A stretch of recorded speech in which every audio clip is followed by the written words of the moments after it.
ये सच्चाई है। माफी जो ही वही मांगता है जो गलत काम करता है।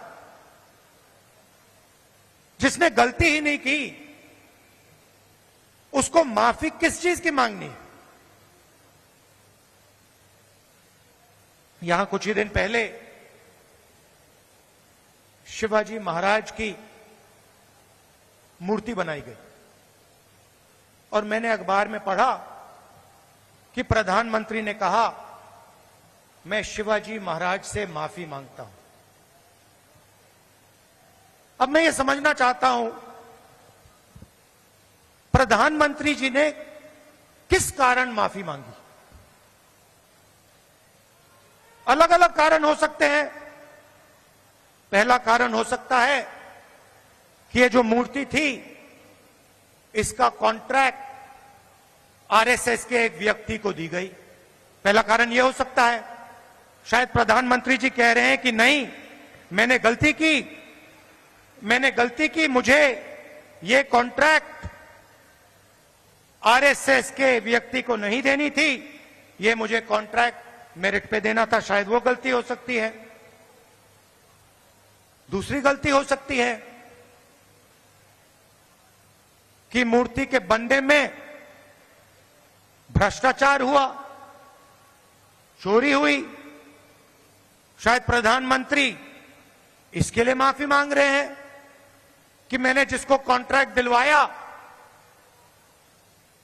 उसने भ्रष्टाचार किया, महाराष्ट्र के लोगों से चोरी की। यह कारण हो सकता है। तीसरा कारण हो सकता है कि आपने शिवाजी महाराज की मूर्ति बनाई, उनकी याद में आपने मूर्ति बनाई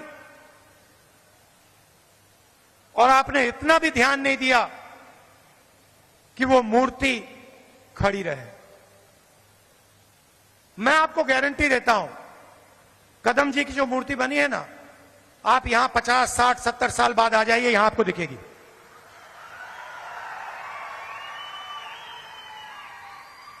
और शायद सबसे बड़े महापुरुष शिवाजी महाराज जी की मूर्ति बनती है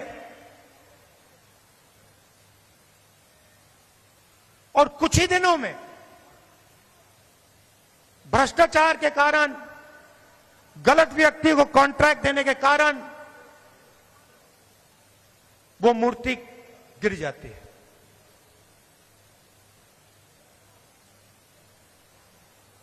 शिवाजी महाराज का अपमान किया है और प्रधानमंत्री को सिर्फ शिवाजी महाराज से माफी नहीं मांगनी चाहिए।